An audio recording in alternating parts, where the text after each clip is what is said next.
Poll came out 2 days ago showing Donald Trump with extraordinarily high approval ratings.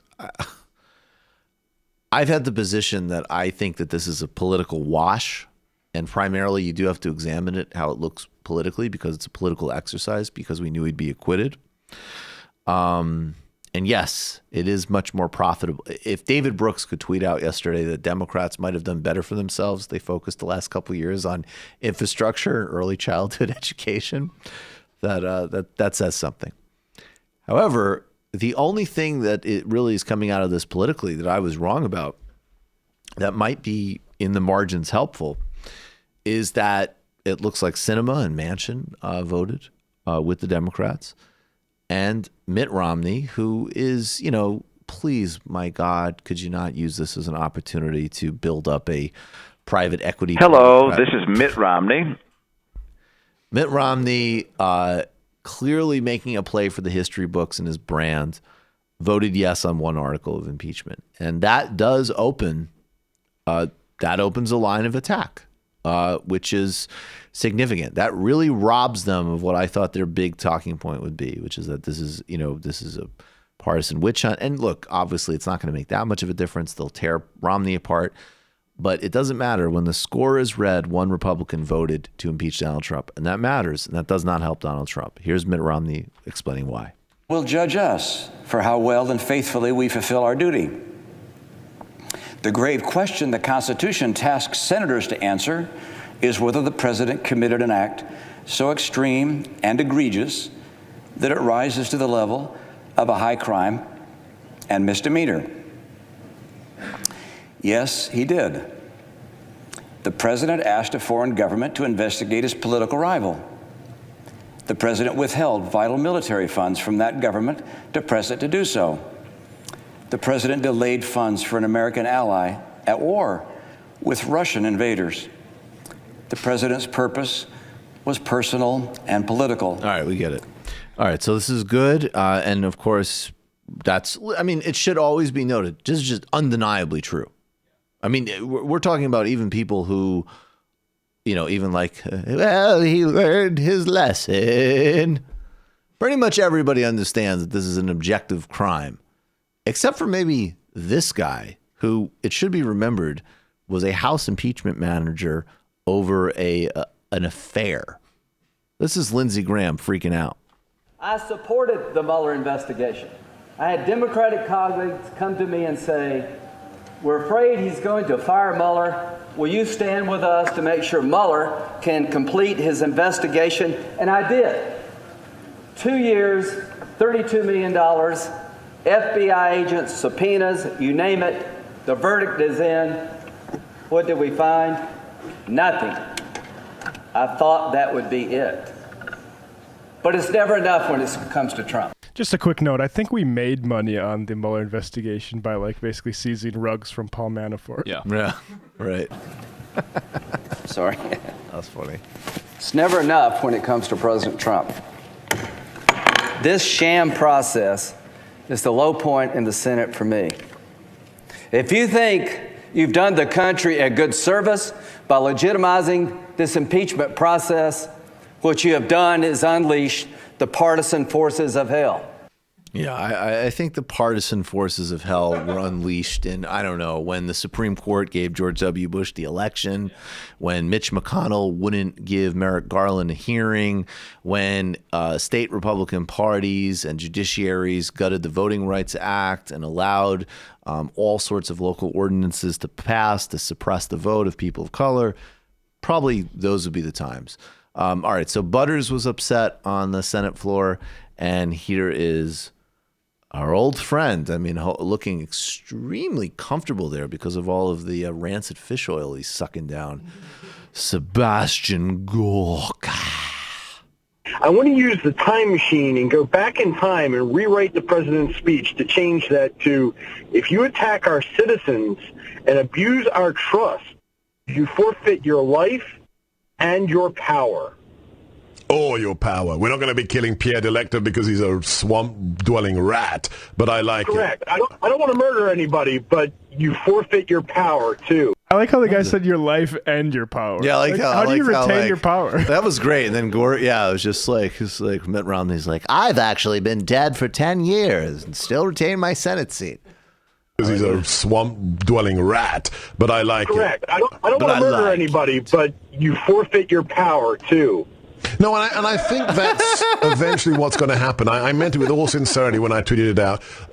Mitt Romney, Pierre Electo is done. His career is done. And it's the ultimate act of cowardice that he wanted to rebel against the president, but he didn't have the testicular fortitude to vote guilty on both articles. Like a pansy, like a skirt-wearing little pajama boy millennial snowflake, he only voted guilty on one of them. Isn't that typical Romney, Aaron? I identify as a Mormon. Please respect my safe space. Sorry to play the Bill Maher card, but that's not what cowardice is. No, that's not what. By the way, I like how this fucking moron. I mean, Sebastian Gorka really is one of the most. I mean, can barely even do the impression anymore. He is my favorite word now. Embarrassing on every conceivable level. A guy who look up his. And I don't play these games. I don't care where you got your degrees, but I am interested. Just look up the graphs. Yeah, I am interested in what you wrote to get it, and I would look that up. And look, I will defend Mitt Romney here. Does this idiot think that Mitt Romney clearly had some ridiculous, I don't know why, I don't care why Mitt Romney voted for one and didn't the other, but do you really think that Mitt Romney was like, well, if I only vote for one, I won't get death threats from a bunch of random mouth-breathing morons that call into the Sebastian Gorka show? That's my calculation. If I vote for one, they won't threaten to kill me. Gorka's like, you fool. You thought if you only voted for one, that my mouth-breathing, incontinent fool listeners wouldn't want to take away your power. Look at how shrewd I am with the libel laws. Ooh, not your life. I like how that guy was great. That listener, Gorka Obi-Wan Kenobi'd him. He was just like, no, they lose their power too. They should lose their life and their power too. He's like, well, not their life, but their power. Yeah, exactly. Not their power, their life. Well, wait, excuse me. Not their life, their power. Yes, just like you said there, Dr. Gorka. Here's an example of a Dr. Gorka's an image used, a diagram in his Terrorism and the Scale of Conflict, which is a part of his extremely rigorous PhD. I have to be completely honest. When I first saw this, because I'm not, I think I definitely have people explain charts to me and stuff. So I honestly saw this, and in a moment of immense insecurity was like, wait a second, am I missing? Because I don't want to be making fun of this guy all the time and then him write a diagram that I don't understand. Ooh, Michael, Pelly, you're not familiar with academia. Wow. I invite you to an intellectual joust. And then I believe it was Matt who actually just says no, that's it. It's a bubble that says terrorism. There's an arrow pointed towards one question mark and an arrow pointed towards another question mark. And then there's a big arrow over it. And on one side, it says peacekeeping. And the other side, it goes thermonuclear war. What I like about it is the arrow underneath peacekeeping, underneath the spectrum that we all can recognize. Very familiar with the spectrum. The spectrum between peacekeeping and thermonuclear war. Only goes towards the right. Apparently you can't. Once you start going down the line of when terrorism somehow, I guess, puts you on the line towards thermonuclear war, there's no going back. Peacekeeping is over. And that happens a third into the bubble. Yeah, please give me a little bit more. Dude, this honestly does. There was a kid I remember from undergrad who would actually do, and he was much smarter than Gorka, but he would, and it didn't work. But I remember in class he tried to do cute stuff like this to try to reduce the page count, and thought that if he did some savvy looking graphic that said nothing, he could kill a couple of graphs of writing. I'm systematizing this. I'm definitely not trying to hit a page requirement. Some people are visual learners, particularly millennial snowflakes. This is definitely not something I could convey in words alone.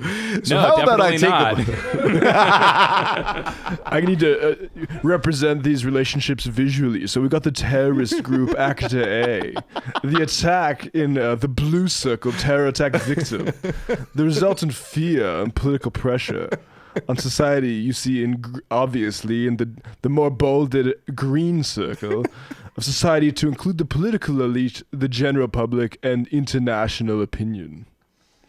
So what I would like to know... The upshot is obvious. The upshot is obvious. Professor, my advisor, who I don't meet in person but speak to via electronic correspondence every 6 months, I have a request. Can I stop plagiarizing transcripts of the Mark Levin show and do a couple of graphs instead?